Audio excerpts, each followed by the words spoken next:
Hi guys, I am Sheikh Farmabi, an Indian doctor. അങ്ങനെ 4.5 കൊല്ലത്തെ MBBS ജീവിതത്തിന് ശേഷം ഞങ്ങൾക്ക് ഇൻറ്റേൺഷിപ്പ് സ്റ്റാർട്ട് ചെയ്തിരിക്കുകയാണ്. അങ്ങനെ 3 ദിവസത്തെ ഓറിയൻറ്റേഷൻ ക്ലാസ്സിന് ശേഷം എൻ്റെ ഫസ്റ്റ് പോസ്റ്റിംഗ് ആയിട്ടുള്ള ന്യൂറോ സർജറി സ്റ്റാർട്ട് ചെയ്തു. ഒരു മെഡിക്കൽ സ്റ്റുഡൻ്റെയും ഒരു ഇന്ത്യൻ ഡോക്ടറിൻ്റെയും ലൈഫ് തികച്ചും വ്യത്യസ്തമാണെന്നുള്ള യാഥാർത്ഥ്യം മനസ്സിലാക്കാൻ അധികം സമയമൊന്നും വേണ്ടി വന്നില്ല കേട്ടോ. ഫസ്റ്റ് ഡേയിൽ നമ്മുടെ സീനിയർ ഫാക്കൽറ്റീസ് നമ്മുടെ ഇൻറ്റേൺഷിപ്പ് ഡ്യൂട്ടിയെ പറ്റി പറഞ്ഞപ്പോൾ ഒരുപാട് കിളികൾ ഒറ്റയടിക്ക് തലയിൽ നിന്ന് പറന്നു പോയിട്ടുണ്ടായിരുന്നു.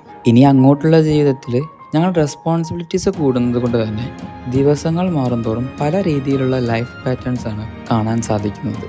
സ്റ്റുഡൻസ് ലൈഫിൽ ചെയ്തിരുന്ന ഒരുപാട് കാര്യങ്ങൾ ഇപ്പം നന്നായി മിസ് ചെയ്യുന്നുണ്ട്. ഫസ്റ്റ് ഡേ തൊട്ട് നമ്മുടെ പേരിൻ്റെ ഫ്രണ്ടിൽ ഡോക്ടർ എന്ന് ആഡ് ചെയ്യുമ്പോഴും സിസ്റ്റേഴ്സ് ഡോക്ടറെ എന്ന് നീട്ടി വിളിക്കുമ്പോഴും അതൊരു പ്രത്യേക ഫീൽ തന്നെ കേട്ടോ.